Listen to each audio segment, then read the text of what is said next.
Good evening. Ammon Bundy here.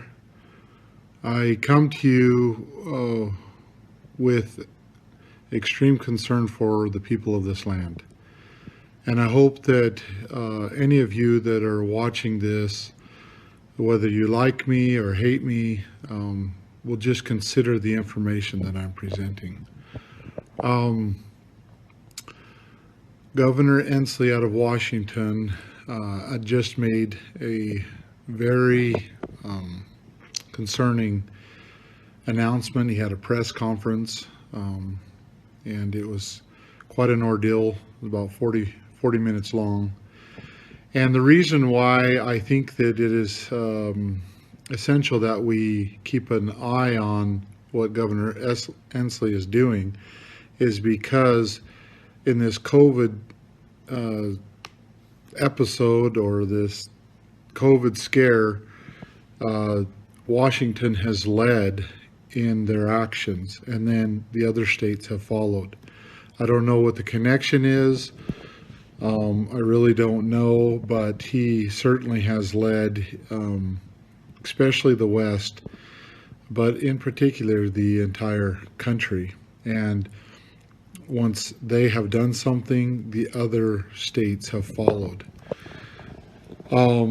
With that being said, I am going to go through this video. It's not the entire video, it's only about 3 minutes of it. But I have sectioned off so you can understand what he's saying. I've edited it, but I haven't changed any of the chronology of it. I've only just taken a lot of the in-between stuff out so you don't have to spend 40 minutes listening to it, although I would encourage you to do that. So with that, I'm going to go to his video, and I will stop it from time to time and comment and show things that point things out that are very concerning. We're simultaneously moving to this second initiative of testing, contact tracing, and isolation of people who in fact are infected. We think of this as a smart weapon, and its success will depend on both the state and local public health officials, and most importantly, individuals and families. Okay, so first of all, he says they're moving on to a second stage. He called it a weapon, and then he specifically says that it is important and particularly families. And notice how he says families. We need people to isolate themselves, including their household, even before test results come back. So even before test results come back, isolate yourself. The fourth is to identify the contacts and quarantine those people who've had contact who may be at risk, even before that they have had a positive test. Okay, so he's talking about quarantine. He's not talking about voluntary quarantine. He's talking about quarantining them. The second issue is that we will have testing. They will be reached by phone for the results. And at that time, they will be asked some questions about people with whom they've had contact who might have been infected by this virus.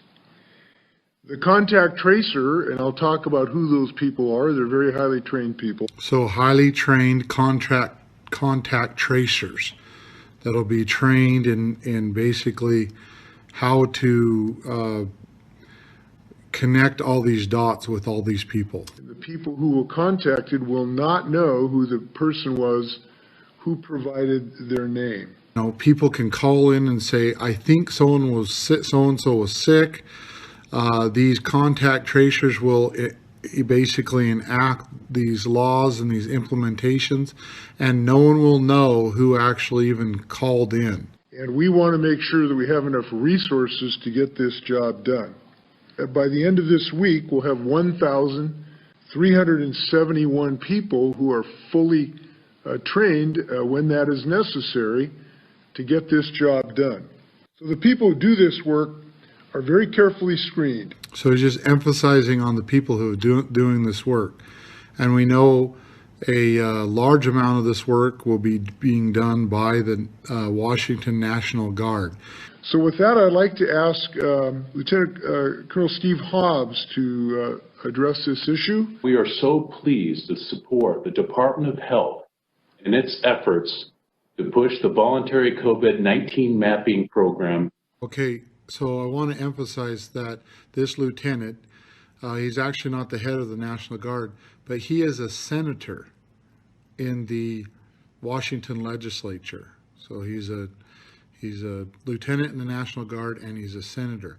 Now listen to what Governor Inslee says about these people and the importance of them following orders. Just great to have people who understand discipline and following orders. It's very important in this. I'm glad that we are working in combination with the University of Washington for an app that could be of assistance to people to find out if they have been in the proximity of people who are infected.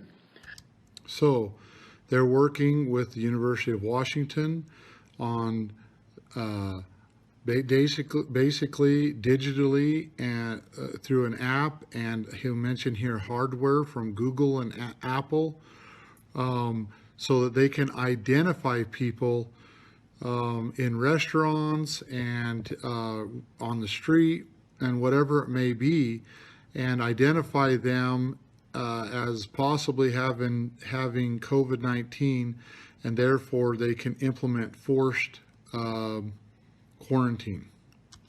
That app could use some hardware, essentially, and software from Apple and Google. And this is a very promising technology. Obviously, if you have somebody who's become sick and they were sitting right next to a person at a restaurant, to be able to identify that person could be very valuable. So now he's going to talk about families again. And notice how he talks about those who will won't quarantine at their homes. Notice, and then I'm going to make a point after this. I wanted to talk just a little bit more about the isolation for families involved in this. So that means the household, the family, will need to isolate with them. And if a person cannot do that, there will be other isolation facilities for them away from their household. Okay, so if he cannot, remember, that is not a choice. The way he is saying that is basically that they will be forced. And if they cannot or will not, then there will be other facilities that will be prepared for them to go.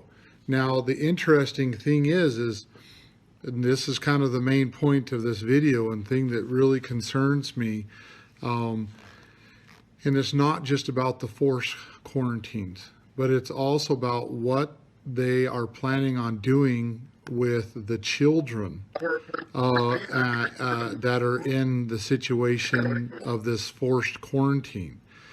Now, I am sad to say that, and I'm getting here right now, that when I was given the understanding by someone in Washington that this was going on in Washington, or getting ready to go on, and then they said to me, and they're going to, there's children, youth and children's quarantine centers.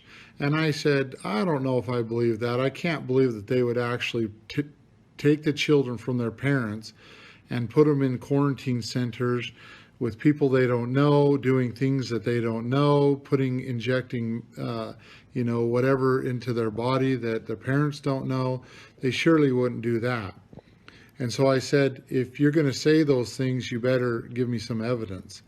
So they sent me some evidence, and and so I'm going to show it to you, or at least I'm going to read it to you.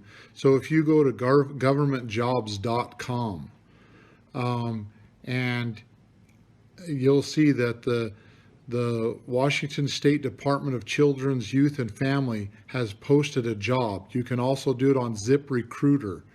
And you'll see again the Washington State Department of Children and Youth Families. And this is what the ad for the job position is.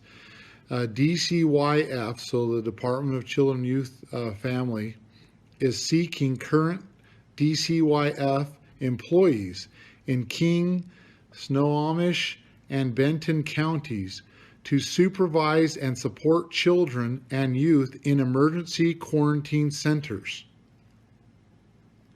We are looking for current DCYF social services specialists, three S's, to care for children who are either COVID-19 positive or who may have been exposed to COVID-19. There are 3 locations: Cedar Springs Camp Visitation Center and Bethel Church. Responsibilities include supervising social service specialists, providing direct care and supervision, assessing and responding appropriately to meet children's needs, and engage in various educational and social activities with residents. I really wish that I was making this up. I really wish that I was making this up.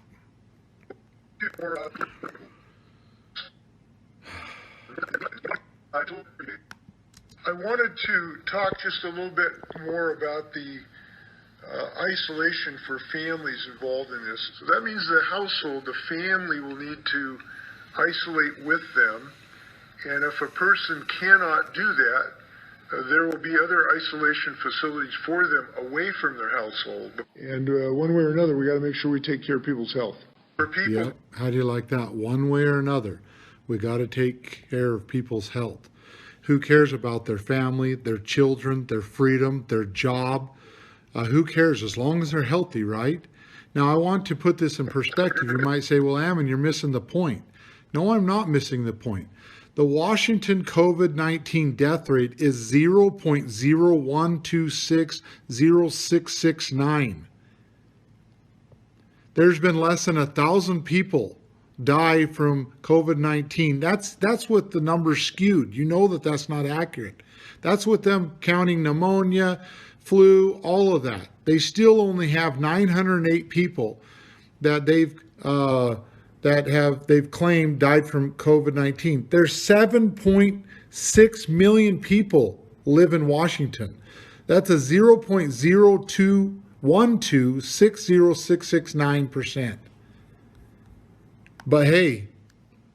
And one way or another, we got to make sure we take care of people's health. Right? One way or another, we got to take care of people's health. That's the most important thing. Unbelievable. For people who now listen, let's go on and listen to this. For people who finally won't comply, they're going to have to comply eventually. No one's looking to make this a federal crime. The reason we can do the contact tracing is twofold. Number one, we've stood up an army, so to speak, and we now have 1,391 people who on just a couple days' notice can be available to do what's necessary to do this contact tracing. As far as refusal, it just shouldn't come to that, and it really hasn't. And that would be legally enforceable. We would make sure that people know the seriousness of that issue. It's one of the reasons I'm glad we have the Guard, who are very disciplined and follow orders. I'm glad we have Department of Licensing people and the Department of Health. The budget issue, as you know, our preliminary numbers is that we'll be at just under $7 billion deficit for the next 3 years, and this can be a real challenge for us. There's also something very wicked brewing in Washington, D.C. So Washington State and Washington, D.C. And again, I wish I was wrong. But the 116th Congress, that's our Congress right now in Washington, D.C., is proposing a bill. And it is H.R., again, it's hard to believe, but it's H.R. 6666. Now I'm going to read you the description at the very first paragraph of this bill, HR 6666. To authorize the Secretary of Health and Human Services to award grants to eligible entities to conduct diagnostic testing for COVID-19 and related activities such as contact tracing through mobile health units and as necessary at individuals' residence and for other purposes. My friends, I did not read that incorrectly. It is House Bill 666, and it authorizes the Secretary of Health and Human Services to conduct related activities such as contact tracing through mobile health units as necessary at individuals' residence and for other purposes. One way or another, we got to make sure we take care of people's health. Okay, my friends, this is the line in the sand. I have heard over and over again from people all across the country, especially militias. Oh, we're preparing for the day that we hope never comes. Well, that day's already come and gone. It's already gone. But I hope and pray that the line in the sand is at least our children and our families. I hope that it's at least that line. And I hope that we can unite together as neighbors and friends, as people who love each other, as people who love God, and stop these wicked people from what they're doing.